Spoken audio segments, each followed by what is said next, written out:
We have about 751 students, and you can see the demographics there, the percentages that we have. So our leadership team. So principal of our school is Amber McClure. I am the K through 3 dean. So if your student is an incoming kindergartner, I'll be your child's dean. 4 through 8, we have Sabrina Penuel. And then we have a dean of intervention who basically she is in charge of all students that have ECs, 504s. So anybody that needs those extra services, she's the dean of those students. So a dean is very similar to a vice principal. It's just a different term. So I provide teacher support. I do observations.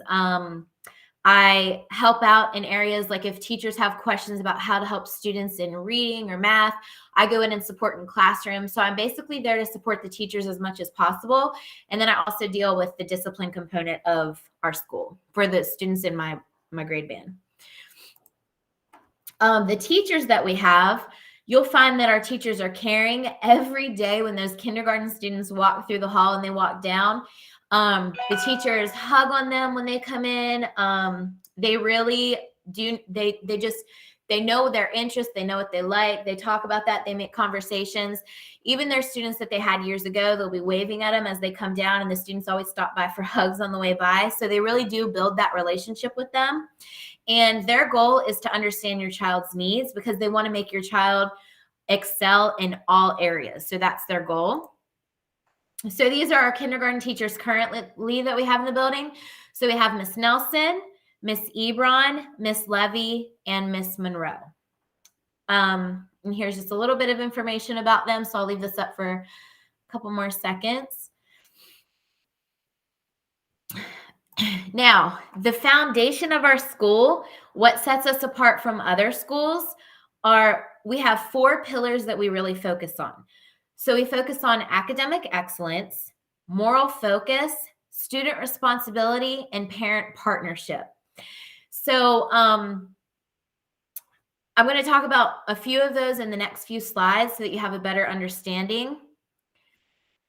For the academic excellence part of it, we make the students' learning personal. So we have a workshop-based model, which is where we have a whole group instruction, and then we break off into groups for ELA and math. So we have the children have centers daily. So the teacher will start the day, and I'll go through more of the curriculum a little bit later. But after that time where they do the whole group learning, they break out into individualized centers. So basically those centers are tiered to where your child's learning needs are. We do data dives a lot throughout the year so that the teachers can see for state assessments where students are. But teachers do weekly data dives in their PLCs, which is basically where the teachers are collaborating together. And they're trying to find out more information on individual students and how to best help them. So if they give a spelling test or a reading test or something in that week, and whatever the skill was, if the student wasn't mastering that skill, the teacher knows that they need to go back and revisit that skill in centers with that student. So, so centers and workshop are synonymous. And what we do is we'll have the teacher pull a group and work on maybe with 5 students. Maybe they struggled with the at family. So they'll pull those students and they'll practice the at family, have them work on whiteboards and be able to make sure that they're understanding more in depth that standard so that they can cover it. So that's how we do that individual learning plan. And we track the progress through all of that data.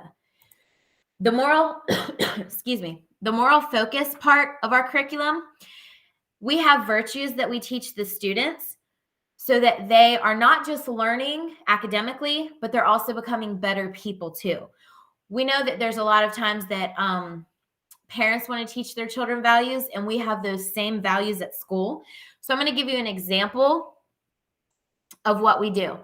So to start the day, every day at 8 o'clock when the students come in, that's typically our moral focus lesson time. And it's anywhere from 10, 20, 30 minutes. It just depends on what exactly the discussion is that day. And if it's at the beginning of the month, they're introducing it. So last month was wisdom. So when we were talking about wisdom, there's a difference, basically like a different goal for each grade. So for kindergarten, it's making good choices. So you can see here that the teacher worked with the students to talk about, I can show wisdom by making good choices. And so the teacher references that skill every month in the student's behavior.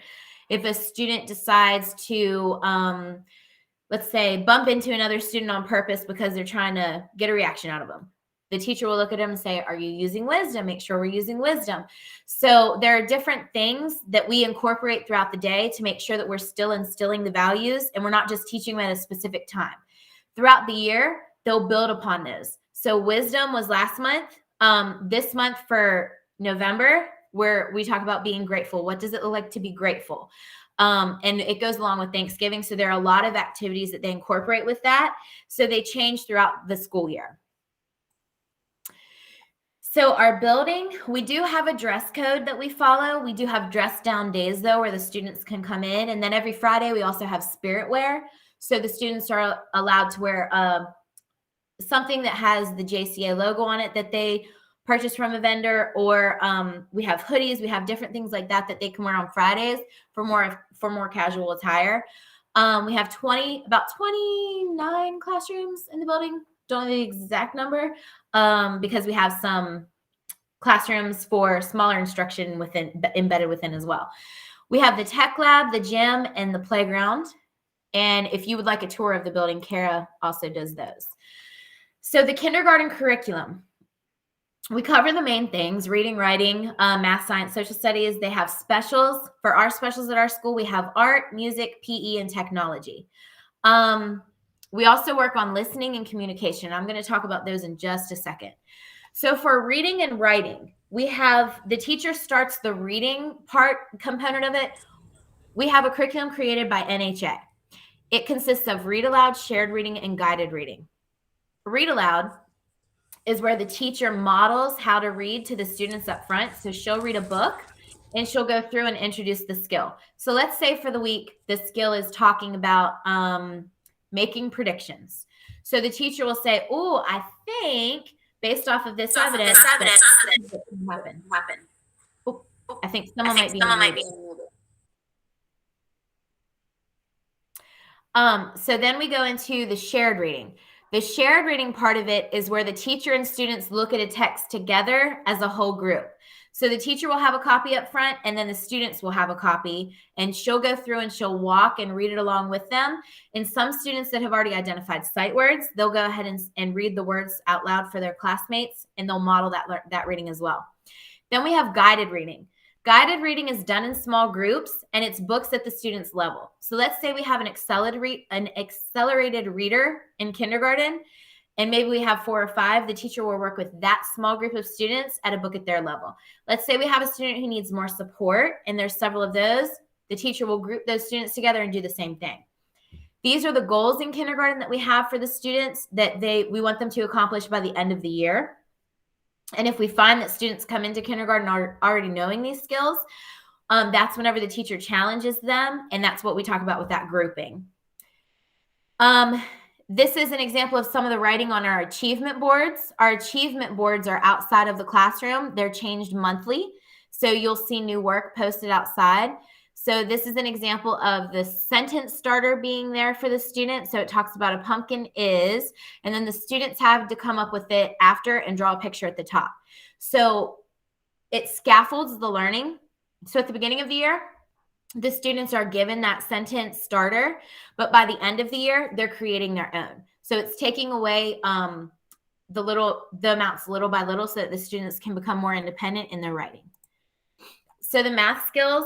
So for our math curriculum, we utilize bridges, and these are some of the math skills that the students work with. And I do know that when I went into a classroom today, they give them brain breaks. And one of the classrooms was doing a brain break with, there's a song, it's like a math rap. And so they were counting by 5s. And so the kids were singing along with it. And because it was incorporated into a song, they were better able to remember it. So they were singing along with the song and having just a great time.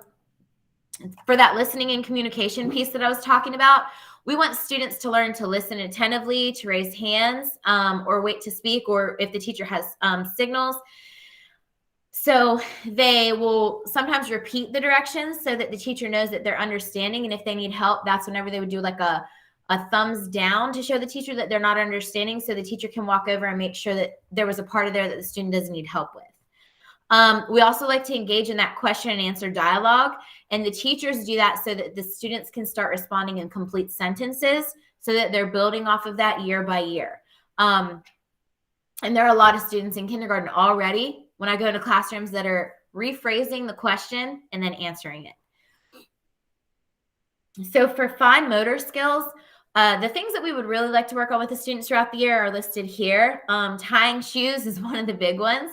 So sometimes that's incorporated into a center. I know that I've seen shoes with the different colored laces. And so the teachers will work with that, with the students on that as well, if they notice that that's a skill that they haven't mastered, just so that they're working with their fingers and developing those skills.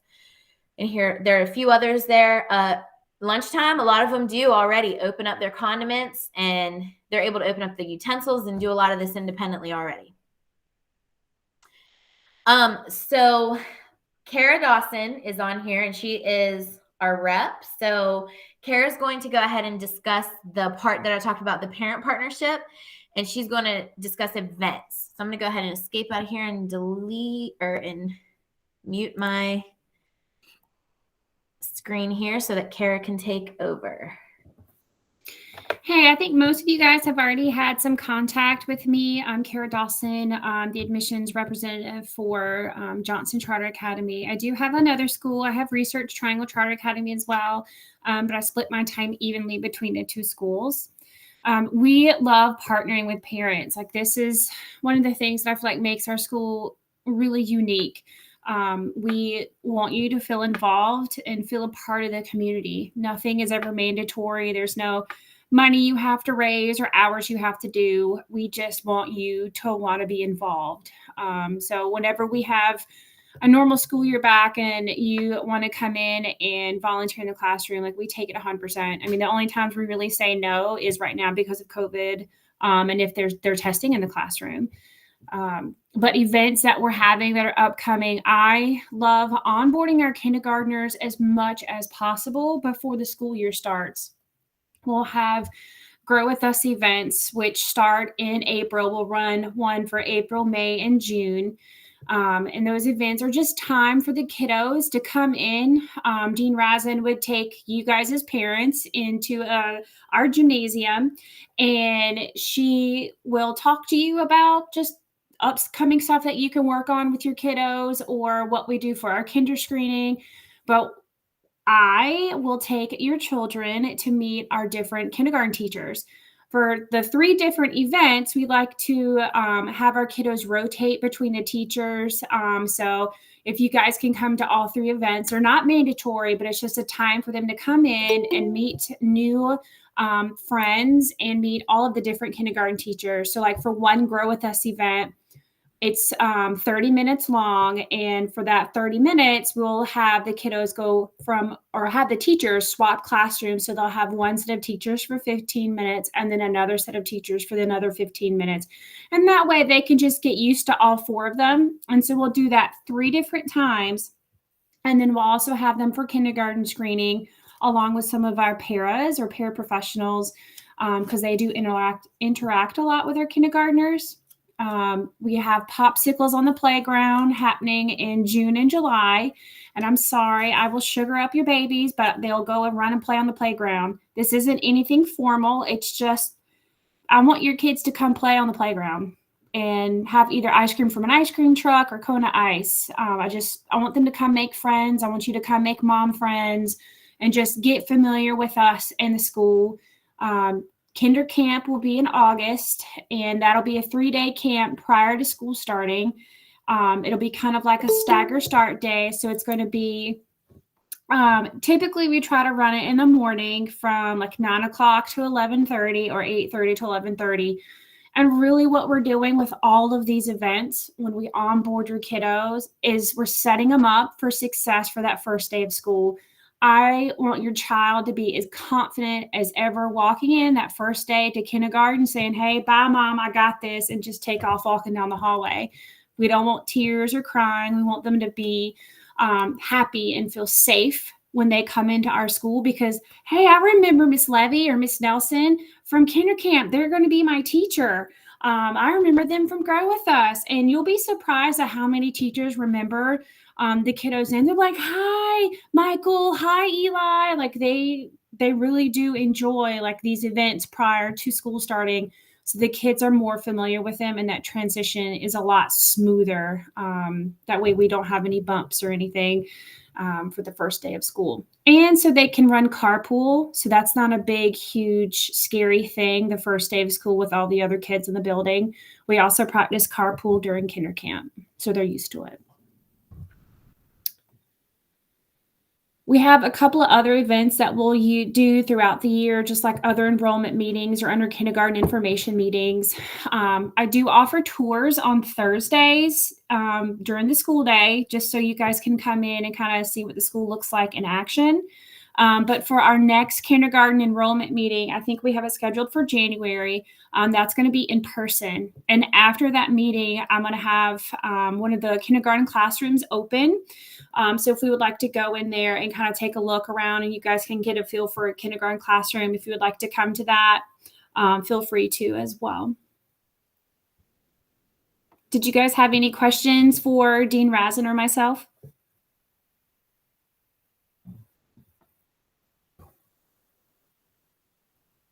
Feel free to unmute and just ask away. Hi, I do have a question about the incoming kindergarten. So my son does have an IEP, but he is going into regular kindergarten. Would you guys be able to still do his speech therapy and occupational during the kindergarten class? Yes.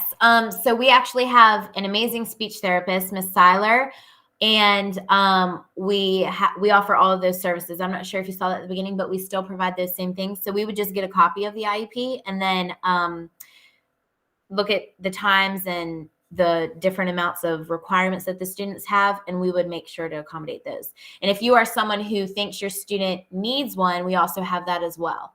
But typically we try to give, some time to get data and make sure that students are just not having some summer learning loss if they were in pre-K and then they're going into kindergarten. So, but we do offer those services. As soon as you know that you're accepted, send a copy of your IEP with your paperwork into Miss Long and just make her and Miss Seller aware that you need those services, because Miss Seller's really, really amazing about getting right back in contact with our parents if she knows that she has an incoming student with an IEP. Dean Razin wasn't kidding. She's really an amazing person who works with her kiddos and her families very closely.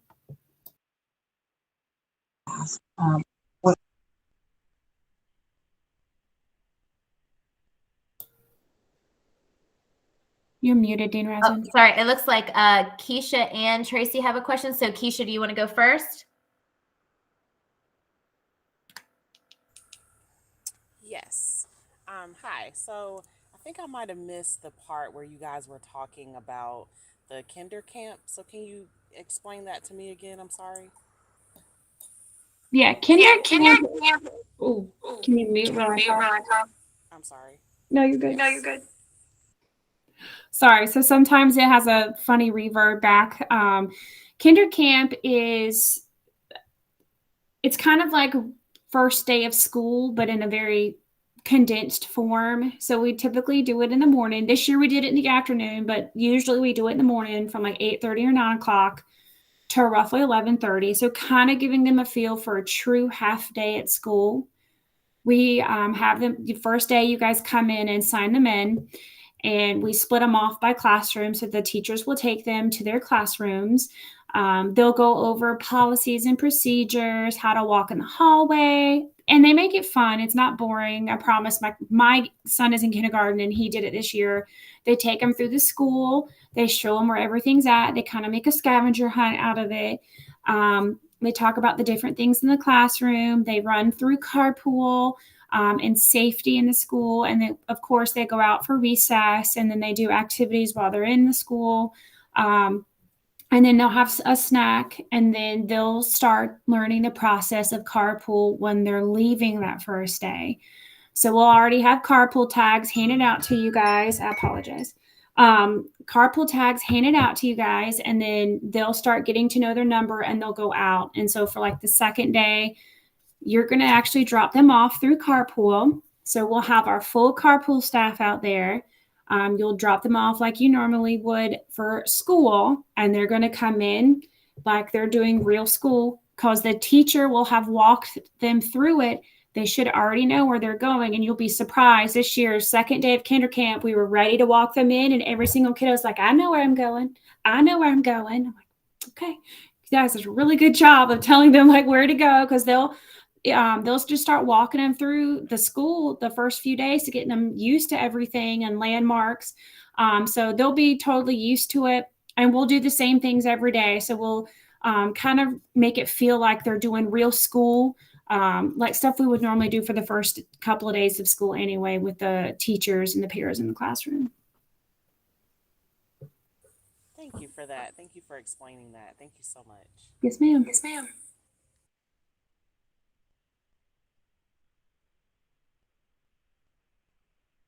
Okay, so Tracy, did you want to go ahead and ask your question?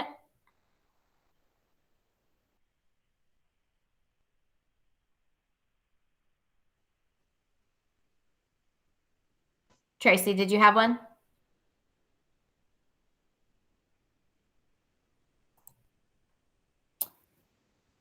Okay. And then it looks like Miss Quinto. Did I say it right? Last name Quinto? Yes, you did it right. Okay, all right, perfect. You had a question? Yes, I got a question. I know at the beginning of the meeting you were talking about English classes for kids that speak Spanish. Can you explain a little bit more about that, please? Yes. So we identify students right whenever they fill out the application. If English is their primary language. If they're not, then they go through some testing with our EL teacher, and she will identify if they're required to have services for English language learners, is what it's called. And if that's the case, she goes through the evaluation and she looks at it and she determines the amount of time and the amount of services provided that she feels would be beneficial to get those students to be able to have that support during the time that they're learning in class for English.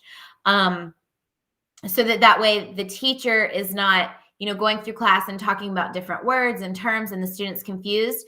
Typically what the ELL teacher does is she will request vocab and phonics skills a week ahead so that she can introduce it to the students and kind of build it in so that when the student is introduced to it the next week in class, they're understanding that.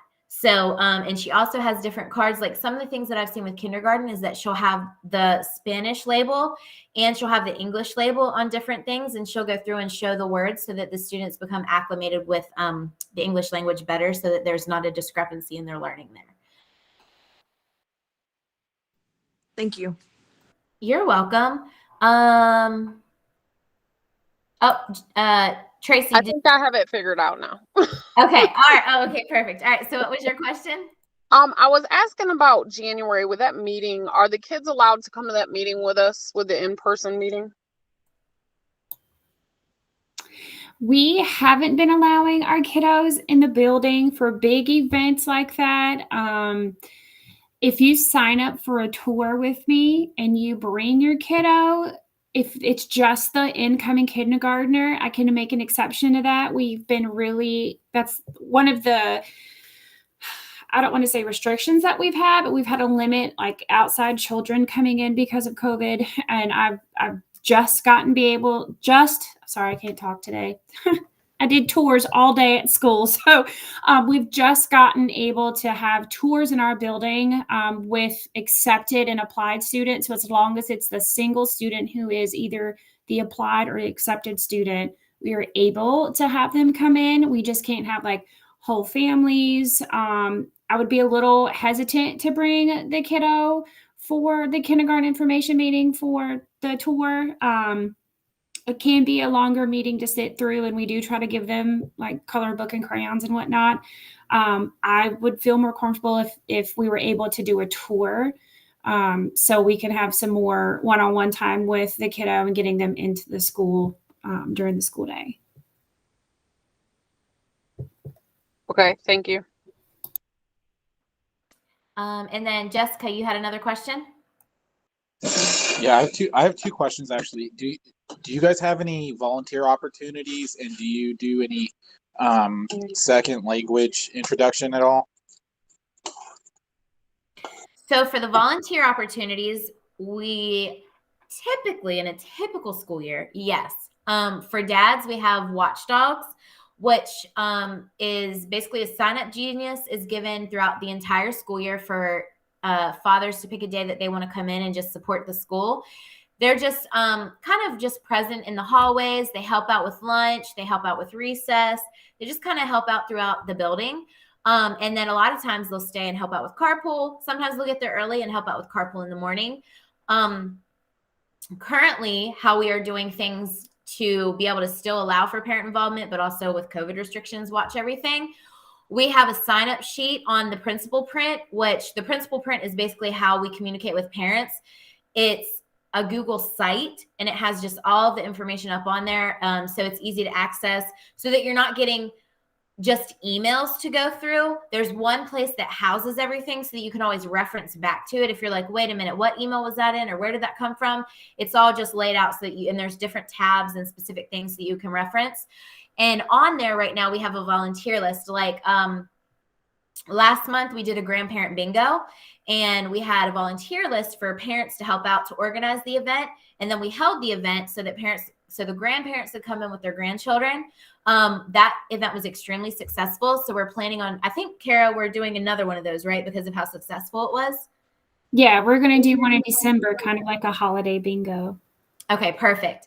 And then we also had, we're actually moving a dance. We were supposed to have a dance in December, and we are now having a dance in November. We moved it up because of a DJ. So there are parents that are volunteer to help out with the dance. And then, of course, there are going to be some chaperones for that. We have just a lot of activities throughout the year that we're doing where parents have that opportunity to volunteer. If it was a normal year, we would have a ton of in-school activities too. Like we usually do the spelling bee, we do award ceremonies, we do a lot of different things like that. So there's a lot of parent involvement. And then there was another, what was the second part of that question? I forgot it. If you do any second language introduction. So we currently don't have any specials or anything related to learning another language at this time. But that is something our admin team across the board has changed this year entirely. And we all have a lot of different thoughts about what we would like to incorporate in the schools. So we're going to have more discussions towards that for in the future to add in extra specials classes so that students have an opportunity to have different things.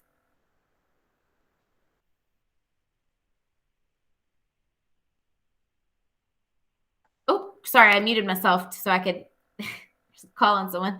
Kristen, it looked like you had a question. Yeah. I was just wondering, do you guys have any sort of after school care or programs? Yes, we actually have an in-house after school program that it runs till 6 o'clock. And we used to use, I think it was Kids Are Kids was our old one that we had. And then now it's through, I can't think of the name of it. Next Step. Next Step. I couldn't think of the new one that we had. So yes, we have Next Step, which is run by, and she's an NHA employee. Right? It's her best friend owns the business. If you give me just a second, guys, I can link you Next Step's website in the chat box. And if you guys want to check out her website, you can. They've got the prices and everything, and you can see the other schools that also use her services as well. So yeah, and she has an NHA email address. So it would be that similar to ours where there's a number in front and then a period and then the rest of it. Okay, so I see some chat questions going on there. So are you answering those, Kara? Yes, ma'am. I can repeat them out loud just so everyone can hear it. So my Calendly page, because people are asking about tours, I need to update it. So I really am happy someone said what they did. It's just saying accepted families for 21-22. I need to update it to have that removed. That's just something that was an oversight on my part. You can more than whatever. If you guys would like to sign up for a tour, ignore that and sign up for a tour. I have times available for Thursdays. I'll go ahead and fix that. Decisions are made about acceptance into kindergarten at our lottery. Our lottery is March 8th at 9 a.m. It's going to be live streamed again this year through our YouTube channel. Just so if you would like to subscribe to it so you can get the notifications about when it starts, feel free. We'll send out that information prior to our lottery. Miss Long, our registrar, is amazing about getting the results out ASAP. I can tell you by 10 a.m. the following day, she'll have it out, but more than likely she'll have it done probably within 2 to 3 hours after the lottery because she wants you guys to have that information as soon as possible.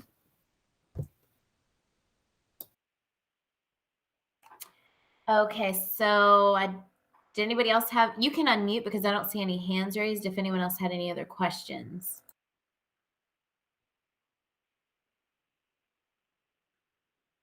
Yes, I just have a really quick question. So, how many seats or how much availability do you actually have for the current for the next kindergarten school year? Just to get an idea, like. If it's, Nope, that is actually a great. I'm sorry, I'll mute back again. That's actually a great question. So, Kara, for the lottery, is it 80 that you pull out for kindergarten? Oh, you're muted. Yeah, I do that every time. So we have 88 seats that are available in kindergarten. We have 22 in a classroom. So we can say there's 88 seats available, but we have preferences that we have to go through first. And so maybe a handful of staff or board preference this year. I don't know if we have any incoming kindergarten staff kiddos or board kiddo, maybe one board kiddo. But after that, we'll do sibling preference. And then from sibling preference, we do general public lottery. Our sibling preference list has gone anywhere from like 27 to 44 kiddos. So it just varies each year. I can't give you like a solid number of how many seats are going to be open to the general public until the day before the day of the lottery, because we are still processing everything and the spots that we have available. For the other like grade levels in the school, we don't know until the day of the lottery because we give our current families up until the day before to click if they would like to re-enroll. Even if they don't click re-enroll, we don't automatically kick them out either. It's unless they've told us they're not coming back or a no, we don't remove them from our enrolled status. And so we don't know, they won't lose their seat unless they actually tell us no. Hopefully that made sense.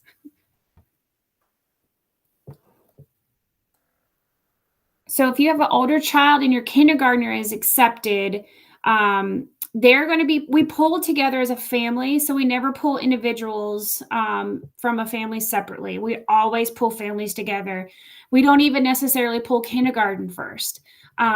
It's completely random, whatever grade they pull. So they could pull fourth grade first. And if your fourth grader got put on the wait list, they automatically pull your, if they're accepted as a group. So they'll automatically pull that kindergartner as well and put them on the sibling preference part.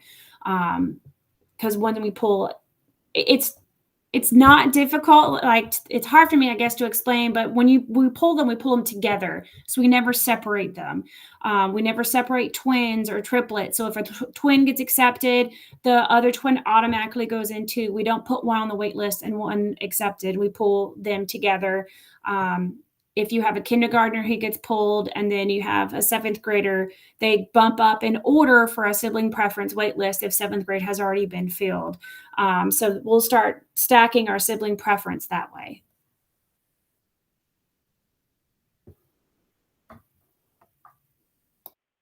All right. Were there, oh, Lysandra, did you have a question? Hi. Yes, I actually had three. Um, if supplies are needed for kindergarten, um, will you send out a student list with the child? So yes, we'll actually have that on our website, and I'm pretty sure that you will get access to the principal print prior to starting school, which is that document I was talking about that houses everything in just one general spot. And I'm pretty positive we put the supplies up there this year, but the teachers will also contact you and send out a list as well. And then if you attend kinder camp, did they hand those out at kinder camp as well? I can't remember. Yeah, the lists that are on the website now are pretty accurate. The only thing that may change would be like if they need a binder or something.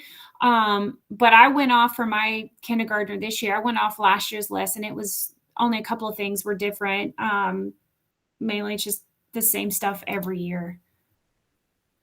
Gotcha. Thank you. I was wondering, like, if other students needed supplies and we wanted to assist with that, how would you know if a child needs those supplies and you can help out? Would that be in the online as well?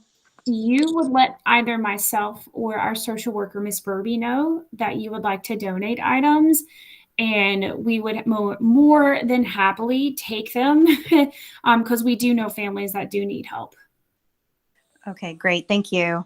Also, as a side hobby, I'm an event coordinator, and I would love to help with like events and things like that that you guys have. And I was wondering if you have someone that particularly does that, or I can work with someone or help out. Obviously, if my child gets accepted, but I was wondering if that's something that I could potentially help with. You're actually talking to both of us. Kara organizes all the events, and then I was termed the event a coordinator to help her this year because she takes on a lot, and she's done endless hours of setting up dances and just learning from it. So yeah, so Kara is the one that you would definitely coordinate with on that for sure. Yeah, I will never. I've learned to not say no to help, especially this year. Yeah. I'll take it. Great. Thank you. Yeah, I just love all that kind of stuff. It's just very exciting. And my last question, ladies, is will a bathroom be available for the kindergarten class in the classroom? Yep, there's a restroom in each of the kindergarten classrooms, and it's actually the kindergarten classrooms share walls, so it's in between both of the classrooms at the back, and that's for all 4 total. Perfect. Thank you so much. Were there any other questions? And feel free to unmute because I don't see hands. I did drop the before and after school care nextprepkids.com is the website, and the lady's name is Latoya Rowell that you would want to get in contact with.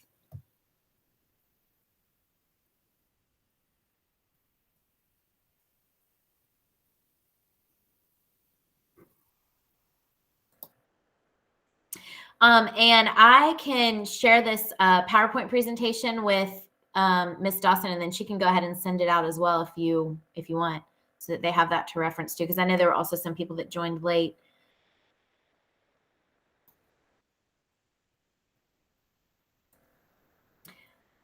All right. So yeah, I was going to say. So I guess if there are no other questions, feel free to email either one of us or reach out, and we can answer them that way. Yeah, you guys have a great evening, and thank you so much for joining us. Thank you. Thank you.